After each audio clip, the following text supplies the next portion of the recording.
আমার নাম অঞ্জলি। আমি রুমে বসে বিশ্রাম নিতেছিলাম। কিছু সময় পরে শুয়ে পড়লাম। হঠাৎ মনে হলো কেউ আমার পাশে শুয়ে আছে। চোখ খুলতেই দেখি শ্বশুর আমার পাশে শুয়ে আছেন। তাকে দেখে আমি হতবাক হয়ে গেলাম। শ্বশুর আব্বা ভুলে গেলেন যে আমি তার বউ নই। আমি তার ছেলের বউ। শ্বশুর আব্বা নিজের বউ মনে করে আমাকে ঝাপটে ধরলেন। আমি তাড়াতাড়ি নিজেকে মুক্ত করার চেষ্টা করলাম আর বললাম, বাবা আমি আম্মু নই। কিন্তু তিনি নিজের আবেগে মগ্ন ছিলেন। এত বয়সে এসে তার এই উত্তেজনা দেখে আমি হতবাক হয়ে গেলাম। তারপর তিনি আমার হাত ধরে টেনে নিলেন। তারপর শ্বশুর বললেন, আমি তোমার সৌন্দর্য দেখে মুগ্ধ হয়েছি। আমি বললাম, বাবা আপনি কি করছেন? আপনি ভুলে গেছেন আপনি কার সাথে আছেন? এরপর যে ঘটনা ঘটেছে তা আমার কাছে খুবই ভয়ানক ছিল। আমি অনেক সুন্দর দেখতে, শরীরের গঠন আর নাই বা বললাম। একটু স্বাস্থ্যবতী হওয়ায় আমাকে নাকি আরও বেশি সুন্দর লাগে। এটা সবাই বলতো। আমার স্বামী অমল বাইরে কাজ করতেন এবং বাড়ি ফিরে বিশ্রাম নিতেন। আমি গত কয়েকদিন ধরে গৃহস্থলীর কাজের চাপে আমি খুব ক্লান্ত ছিলাম। আমরা নববিবাহিত আর অমূল্য চাকরি পেয়েছেন। তিনি আমাকে তার সাথে বাহিরে থাকার জন্য নিয়ে যেতে চেয়েছিলেন, কিন্তু বিয়ের খরচের কারণে আমি তাকে বললাম, তুমি আগে স্থায়ী হয়ে নাও, পরে আমাকে নিয়ে যেও। আমার স্বামী কাজে চলে যাওয়ায় অমলের পরিবারের সাথে যেতে হয়েছিল। শ্বশুর বাড়ির সবাই অন্য শহরে থাকতেন। এই বাড়িটি অমলের নামে ছিল এবং আমাদের বিয়ের পর অমল এটি কিনেছিল। বিয়ের এক সপ্তাহ পরে শ্বশুর শাশুড়ি আমাকে আমাদের বাড়ি থেকে আমাকে নিয়ে যান এবং তাদের সাথে থাকতে বলেন। আমি যাওয়ার পর আমার ননদ খোঁটা দিয়ে ওই বাড়ি ছেড়ে চলে যান। আজ অমল বাহিরে আর আমিও একা। অমল তার বাবা মাকে আমার কাছে রেখেছিলেন যাতে তারা আমার সাথে থাকতে পারেন। অনেক জার্নি করে ক্লান্ত হয়ে রেল স্টেশন থেকে ফিরে আমি রুমে বিশ্রাম নিতে গিয়ে শুয়ে পড়লাম।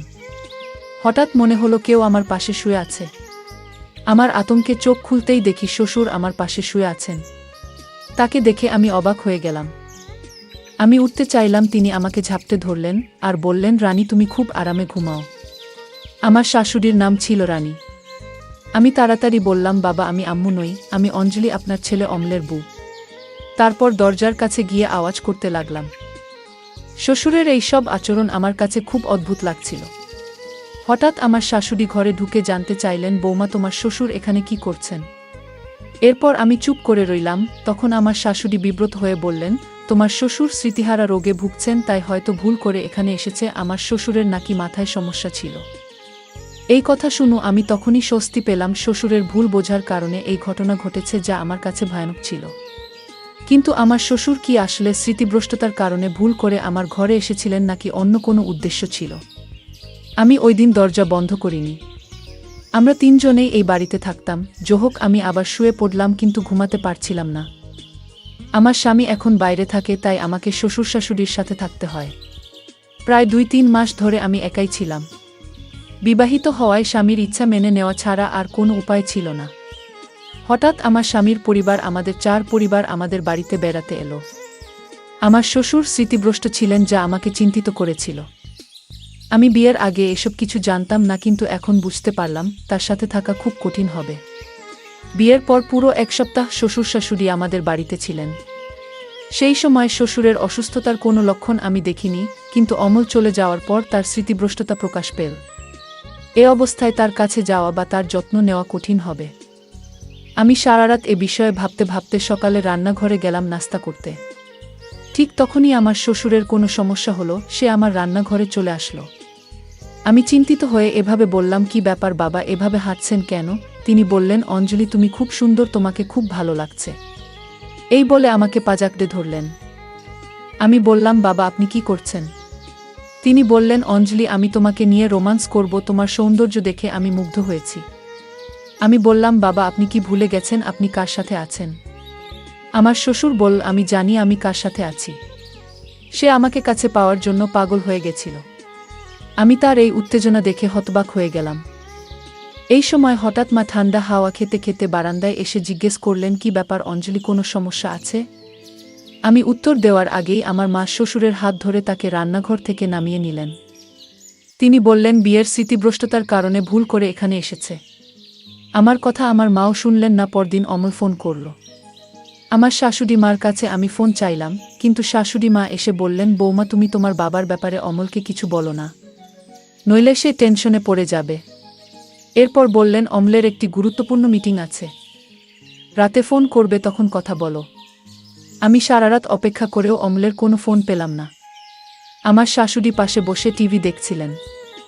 আমার শাশুড়ি বললেন, বৌমা, তোমার শ্বশুরের ব্যাপারে অমলকে কিছু বলো না, তাহলে সে অনেক টেনশনে পড়ে যাবে।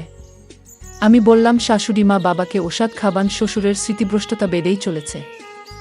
আমার সবচেয়ে কষ্টের বিষয় ছিল শ্বশুর মশাই শুধু তার বউয়ের ব্যাপারে ভুলে যেতেন, বাকি সব কিছু মনে রাখতেন। আমি অনেক সময় ইচ্ছাকৃতভাবে তার ব্যক্তিগত জিনিস লুকিয়ে রাখতাম, কিন্তু সেগুলো তিনি সব মনে রাখতেন। শ্বশুর শুধু তার বুকে ভুলে যেতেন। শ্বশুর যদি ইচ্ছাকৃতভাবে না করতেন, তবে তাকে সহায় করতাম। স্বামী চলে যাওয়ার পরে 3 মাস অনেক কষ্টে শ্বশুর শাশুড়ির সাথে কাটিয়েছি। রুমের দরজা বন্ধ করে ঘুমাতাম এবং সারাদিন শ্বশুরের মুখোমুখি না হওয়ার চেষ্টা করতাম।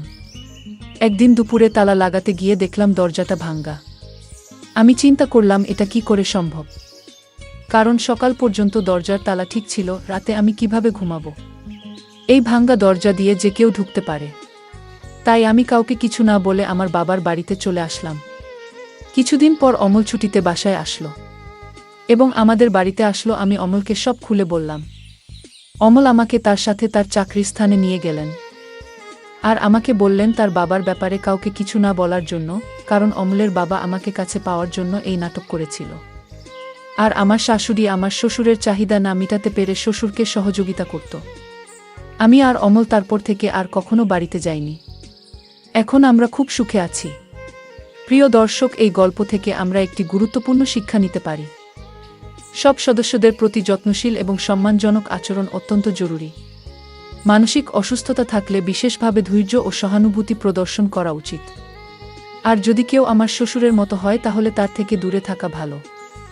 সব বাড়িতে নিরাপত্তা অচেতনতা বজায় রাখা অতি জরুরি। বিশেষ করে বয়স্ক সদস্যদের সাথে আচরণের ক্ষেত্রে গুরুত্বপূর্ণ ভূমিকা পালন করা উচিত। সম্পর্কের প্রতি ভালো যোগাযোগ ও মূল্যায়ন একে অপরকে বুঝতে সাহায্য করে এবং সম্পর্ককে শক্তিশালী করে। আমাদের প্রতিটি পদক্ষেপ আমাদের ভবিষ্যৎ গড়ে তোলে। সাবধান থাকুন এবং আপনার পরিবারকে সঠিক মূল্যায়ন করুন। এই গল্পটি কেমন লেগেছে জানাতে ভুলবেন না এবং আমাদের চ্যানেলটি সাবস্ক্রাইব করতে ভুলবেন না। ধন্যবাদ বন্ধুরা।